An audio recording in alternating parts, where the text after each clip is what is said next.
শহীদের জন্য গোসল নাই, শহীদের রক্ত অত্যন্ত পবিত্র। যেভাবে যে অবস্থায় জখম হয়েছে ওই অবস্থায় ওই কাপড় সহ তাকে কবরস্থ করা হয়। এজন্যই আমরা বলি যারা পানি দিয়ে গা ভেজায় তারা তাদের কাপড় বদলাতে হয়, যারা ঘাম দিয়ে গা ভেজায় তারা তাদের ভাগ্যকে বদলায়, আর যারা রক্ত দিয়ে গা ভেজায় তারা ইতিহাসকে বদলায়। প্রিয় সংগ্রামী সাথী বন্ধুগণ, আপনারা জানেন জাতীয় শিক্ষাক্রম নিয়ে আজকে আলোচনা, পাঠ্যপুস্তক যে বিতর্কিত পাঠ্যপুস্তক এটা নিয়ে আলোচনা করা হচ্ছে। এই যে শহীদের কথাটা বললাম, এই ইসলাম প্রতিষ্ঠার জন্য, এই ভারতবর্ষের স্বাধীনতার জন্য মুসলমানদের যে অবদান, সেই অবদানকে কিন্তু এই পাঠ্যক্রমে তুলে ধরা হয় নাই। ষষ্ঠ ও সপ্তম শ্রেণীর ইতিহাস ও সামাজিক বিজ্ঞান বইতে অত্যন্ত সুকৌশলে মুসলমান শাসকদেরকে ভিলেন হিসাবে চিত্রায়িত করা হয়েছে। আপনারা ইন্ডিয়াতে যাবেন, ইন্ডিয়া গেট যেটা রয়েছে সেই ইন্ডিয়া গেটেও মুসলমান দেওবন্দ আলেমদের অবদানদের কথা রয়েছে। কিন্তু আমাদের এই বিতর্কিত শিক্ষাক্রমে যারা এই পাঠ্যপুস্তক তৈরি করেছেন তারা কখনো ওই যে অনেকে বলে না ভুলেও অনেকে পশ্চিম দিকে আসার খায় না, ঠিক সেরকম আর কি মুসলমানদের অবদান, ইতিহাস এগুলো কখনো তুলে ধরা হয় নাই। সাঁওতাল বিদ্রোহকে যেভাবে তুলে ধরা হয়েছে, মহাত্মা গান্ধীর অবদানকে যেভাবে তুলে ধরা হয়েছে, আমরা আশা করেছিলাম আমাদের দেওবন্দ আলেম শাইখুল হিন্দ হুসাইন আহমেদ মাদানী রহমাতুল্লাহর অবদানকে তুলে ধরা হবে। আমরা আশা করেছিলাম শাহ ওলিউল্লাহ দেহলভী রহমাতুল্লাহি আলাইহি যিনি প্রথম ভারতবর্ষকে দারুল হার্ব ঘোষণা করেছিলেন, সৈয়দ বেরলভী রহমাতুল্লাহি আলাইহি যিনি জিহাদ করেছিলেন, তাদের অবদানকে তুলে ধরা হবে। যারা আজাদ হিন্দ আন্দোলন করেছিলেন, হাজী শরীয়তুল্লাহর আন্দোলন, ফরাজি আন্দোলন, তিতুমিরের আন্দোলন, দুদু মিয়ার অবদান, তাদেরকে মূল্যায়ন করা হয় নাই।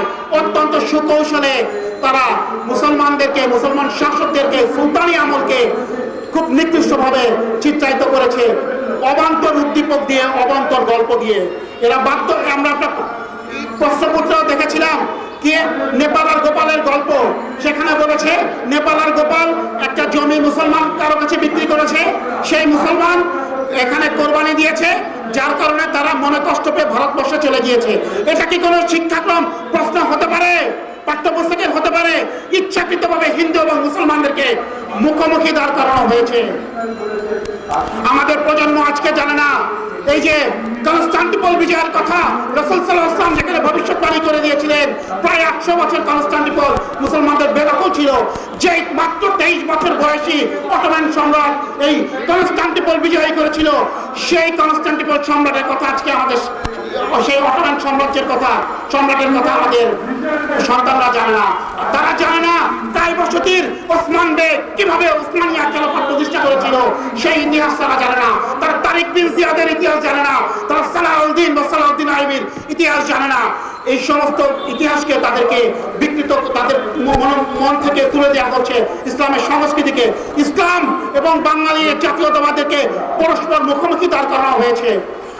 এটা তো শুধু ধর্মীয় আমি কথা বললাম, ব্যায়ামের যে বই, ব্যায়ামের যে চিত্রাঙ্কন লেখা হয়েছে, মেয়েদেরকে একটা যেভাবে ছবি দেওয়া হয়েছে, সেখানে এত মানে যৌন শোষণমূলক উপাদান রয়েছে, যে কোনো বিবেকবান মানুষ, তাকে মুসলমান হতে হবে না, যে কোনো বিবেকবান মানুষ দেখলে বুঝবে বাচ্চাদের একটা বইতে এভাবে ব্যায়াম শেখানো হচ্ছে।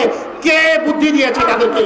এরা যারা পাশ করেছে এদের সার্টিফিকেট, মানে যারা শিক্ষাক্রমের সাথে জড়িত ছিল তাদের সার্টিফিকেট ঠিক কিনা, সার্টিফিকেট নকল কিনা, সেটা আমরা দেখতে চাই।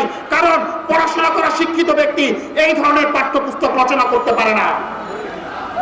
এখন রয়েছে চ্যাট জিপিটি আর গুগল, খুব সুন্দর করে গুগল ট্রান্সলেট করে চ্যাট জিপিটি লেখে কন্টেন্ট বানিয়ে দেয়।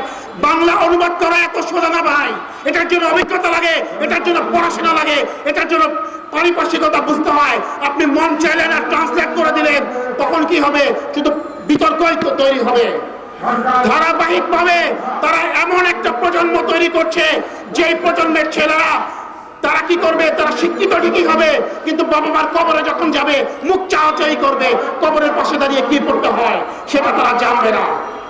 মাদ্রাসা শিক্ষা বইতে, মাদ্রাসা বলতে এখানে আলিয়া মাদ্রাসা শিক্ষা বই বলা হচ্ছে, আলহামদুলিল্লাহ আমাদের কওমি মাদ্রাসাগুলো এখনো দেওবন্দি উসুলে পরিচালিত হচ্ছে, সেখানে হাত দেওয়ার তারা এখনো সাহস পায় নাই। তবে একটা কথা শুধু পরিষ্কার করে বলতে চাই, আমাদের কওমি অঙ্গনের দিকে যদি হাত বাড়ায়, আমাদের দেওবন্দি আদর্শের দিকে যদি হাত বাড়ায়, সেই হাত আমরা উপরে ফেলবো ইনশাআল্লাহ।